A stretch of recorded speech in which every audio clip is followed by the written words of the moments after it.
2007 through 2012 Lexus ES350 alternator replacement. I'm Brian Nessa from How to Automotive. I'm going to walk you through the steps of replacing the alternator. To get started, what we're going to do is remove these plastic covers. So we're going to remove the clips that hold them on. A little pocket screwdriver works well for popping these clips out. So once you get all the clips removed, then you can go ahead and remove the left, right, and center portion of the plastic covers. So after removing those covers, the next step is to remove the top engine cover. So you're going to grab the corners and lift straight up and pull out and set aside. So our next step is going to be to disconnect the negative battery cable. Next, you're going to want to get your vehicle up in the air. If you're doing this at home, use floor jacks and jack stands and jack it up over here by the body. You want to get it up as high as you can get it if you're doing this on jack stands. Then you want to remove the passenger side wheel. Now you want to remove this inner cover here. It's going to be held on with a couple 10mm bolts. To make quick work of that, I'm going to use my Milwaukee M18 Fuel 3/8 drive impact gun here. Now that you got that cover off, next we're going to remove the lower shield here. So you'll follow it around the perimeter, removing the clips. So once you get all the clips removed, just take it off and set it aside. And it will come out in two pieces. So after getting all the shields removed, the next step is going to be to remove the drive belt. So we're going to torque the tensioner over, which is right here. So I got a 14mm ratcheting wrench here made by Mountain. It's about 18 inches long. It works great for removing serpentine belts. You can also use a regular ratchet or a wrench or a serpentine belt tool. But this is what I like to use. It's made by Mountain. They're about 14 or 18 inches long, like I said. You just throw it on there, crank the tensioner over counterclockwise like that, and slip the belt off. I will link this up in the description of the video. So now you're going to need a bucket to catch fluids. We're going to drain the radiator and remove these transmission cooler lines here. So you're going to squeeze the clamps and pull the hoses off. And meanwhile, you can go ahead and get the coolant draining. So once I got the radiator draining, I went ahead and popped off the two transmission cooler lines. And I used the crimping tool here to crimp off the lines. That way all of the transmission fluid doesn't drain out. If you don't have the crimping tool, you can just stuff something in the ends of the lines, like a bolt or something, to prevent the fluids from draining back out. Once you got all the coolant drained out of the car, you can go ahead and close the petcock back off and tighten it back up. Now we're going to go back up top, and we're going to remove the bolt here and here and remove this air snorkel. Now you can remove the bolt for this air snorkel here. Once you have the bolt removed, you can just grab the air snorkel and kind of pull it out toward you like this. And then you set it aside. After that, we're going to squeeze the radiator clamp here and pop the upper radiator hose off and just tuck it out of our way. Next, we're going to unplug the cooling fan control module here. The best way to do that is to push the connector in towards the control module and then squeeze the tab and then pull. So you'll just squeeze and pull like this.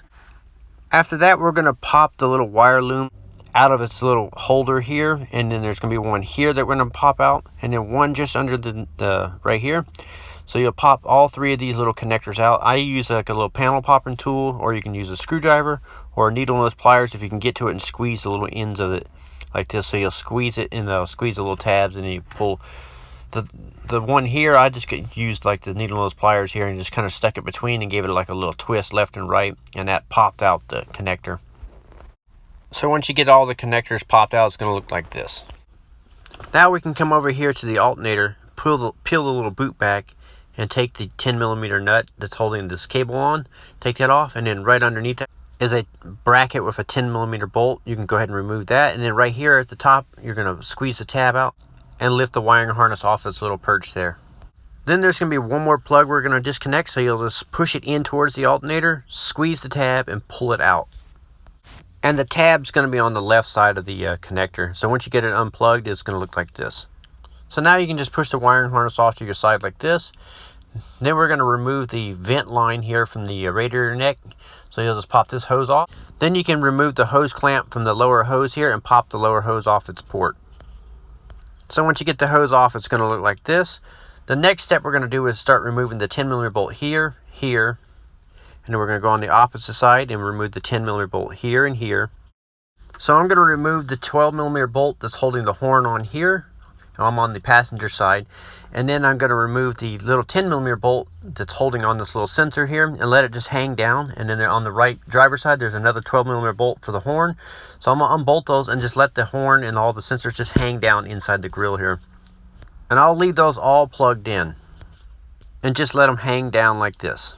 Next, I'm going to remove the 10mm bolt here at the top of the grill.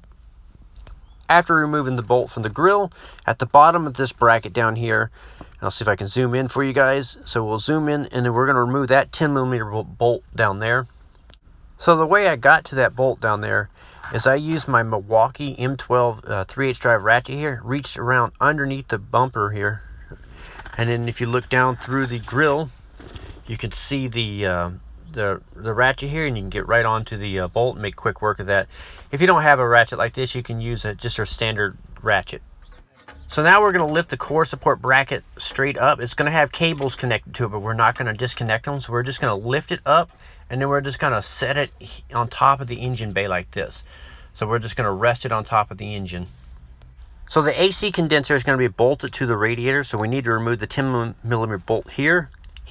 So once you got the two top bolts removed, what you're going to do is you're going to grab the radiator and lift it upwards a little bit and push it inwards towards the engine. And that gives you enough room to get to the two 10mm bolts below here and here. So we'll remove those, and then the condenser will just pull it back towards the grill about an inch, and then you'll lift the radiator straight up and out. So to make quick work of it, I'm going to use my M12 ratchet here by Milwaukee. It's an amazing tool for doing jobs like this. I'll link it up in the description of the video. So once you got it separated like this, you're just going to pull it back towards the grill. Now you're going to grab the radiator itself, lift straight up, and the lower hose may catch on things, so you may have to pull the hose and kind of help guide it out. But so you'll just lift it straight up and out, and you'll set it aside for now. Now with the radiator and fans out of our way, we can go ahead and remove the 14mm bolt here. I recommend you crack it free with a ratchet, and then you can use your like an air tool or an electric ratchet like this and remove the 14mm bolt. Now that you got the top bolt removed, if you reach your hand down, just below the pulley here is the second 14mm bolt.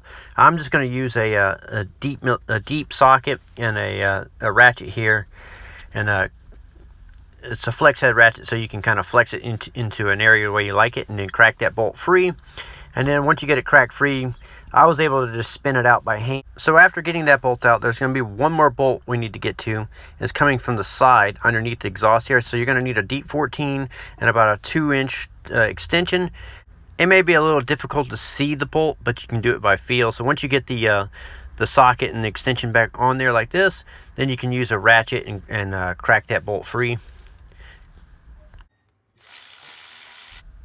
So once you get the last bolt out there, you can wiggle the alternator out, or if it's a little jammed on there, you can use a little pry bar and find a little spot to pry and kind of pry it off its little perch. And once you get it pried off the little perch, you'll push the wiring harness bracket out of your way, and then you'll lift the alternator straight up and out of the car.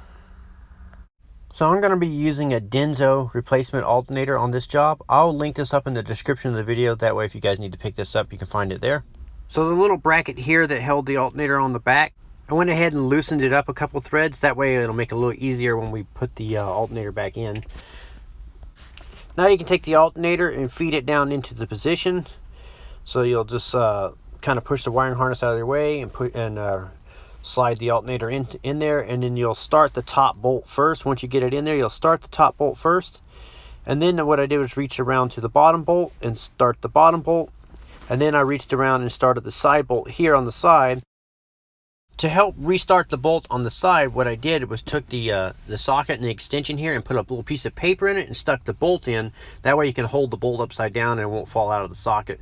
So you just kind of feed it back here like this. Get the bolt started. Once you get it started, you can go ahead and tighten that bolt up. Then you can tighten the top bolt and then the bottom bolt below. Now you can go ahead and remount the little wire loom bracket here with the 10mm bolt here on the alternator. Plug in the wire here, put the nut on, tighten it up. Then you can plug in the electrical connector here. When you tighten that nut up for the power feed, don't over tighten it though. So once you get that all re-secure, you can slip the belt on over the alternator here, and down below on the AC compressor. I have a diagram of how the belt routes, so that way if it fell all the way off, you guys can route the belt on. So you're going to route the belt around the alternator and the AC compressor while you're up here. So now you're going to want to push the AC condenser back a little bit, and we're going to drop the radiator back into position.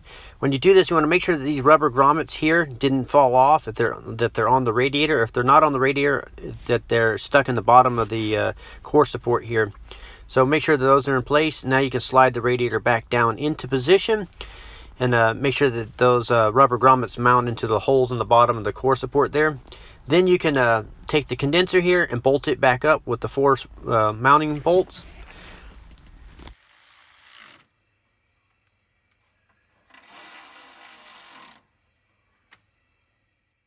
Now that the condenser is bolted back up to the radiator, you want to make sure the rubber grommets are down in the core support here. Now you can take the top core support bracket here with the hood latch and go ahead and feed that back down into position, making sure that this is underneath the grill here. So on top of the radiator is going to be a couple rubber grommets that need to mount on the holes on the top of the core support here. Once you get these rubber grommets lined up, then you can go ahead and start the 4 bolts on top of the core support, and then you can go down here and start the 10mm bolt that held the bottom of the core support in. And to make quick work of that, I'm going to use my Milwaukee M12 ratchet here. This little ratchet makes jobs like this so much easier to do. So after the core support's bolted in, now you can go ahead and bolt in the 2 horns and the sensor with the 10mm bolt here and the 12mm bolts that hold the horn down. Go ahead and put those on and tighten them up. Then the 10mm that held the grill on, that goes right here. After that, you can plug in the fan module. Go ahead and re-secure the wire looms back into their little holders by pushing them into the little clips like this. Then you can take the upper radiator hose. You can go ahead and slip the upper radiator hose on and then put the clamp back on. After resecuring the upper hose, you can go ahead and resecure the lower hose here onto the port and put the clamp back on. After all that's resecured, then you can take the vent line here for the overflow bottle and plug it back onto the radiator neck here. Then you can take the air snorkel here and you can slide it underneath, and if you look underneath, it goes into the bottom of the air box. And then the snorkel also mounts onto a little resonating chamber below. Is right here. It's this white little box looking thing, so it has a port where that'll connect on there too. Once you get that on, you can put the bolts on and bolt it up. Then you can put the top snorkel on and then bolt it up, and then put the little wire loom that was there, bolt that up. Now we can go back underneath and reinstall the transmission cooler lines, put the clamps back on, make sure the radiator petcock is closed. If you use the crimp tools, go ahead and remove those tools. Now you can torque the tensioner over and slip the belt on. I printed out a diagram, that way if it came unrouted on you guys, you can figure out how it routes and then put that back on. Then you can put the little side cover back on, held on with the 2 10mm bolts. Once you get those resecured, then you can take the lower shield here and put those back into positions. When you install these shields, you want to install the driver side first and then the passenger side. They lap each other, and then you can go ahead and start all the clips and screws that held it on. Now you can go ahead and reinstall your passenger front wheel. Now on the passenger side, you can go ahead and put this cover back on. Just rest it on there. What I like to do is set all the plastic covers on before I start any of the clips. So now you can go ahead and reconnect the negative battery cable and tighten that down. After getting the battery cable tightened, you can go ahead and put the driver's side plastic covers on over the battery here. Now you're ready to fill the radiator up with Toyota approved 50/50 mixed coolant. So I'm using my little spill-free funnel here that mounts onto the radiator. I'll link this up in the description. But so you want to fill the radiator all the way up. And then what we're going to do is we're going to run the car for about 10 or 15 minutes and wait for the thermostat to open up. As the thermostat opens up, the coolant level will drop. And then you'll feel the difference between the left and right hoses. When they're both hot on the left and right side, that means the thermostat has opened up. And then you may have to top the coolant off. You're also going to want to wait till the radiator fans run. You're going to do this all with the heater and AC all off. While it's running here, I also like to go ahead and just snap on the top cover. So you'll just line it up and just push it on, and it just pushes on with rubber grommets. Once the coolant is full, you can put the radiator cap on, then you can put the front cover on here, and then you can re-secure all the clips, and that'll complete the job of replacing the alternator on a 2007 through 2012 Lexus ES350. I'm Brian Esser from How to Automotive. I'd like to thank you guys for watching my videos, encourage you to subscribe, invite you to head over to the howtoautomotive.com website for more valuable videos like this, and also to remind you I'll link up all the parts and tools in the description.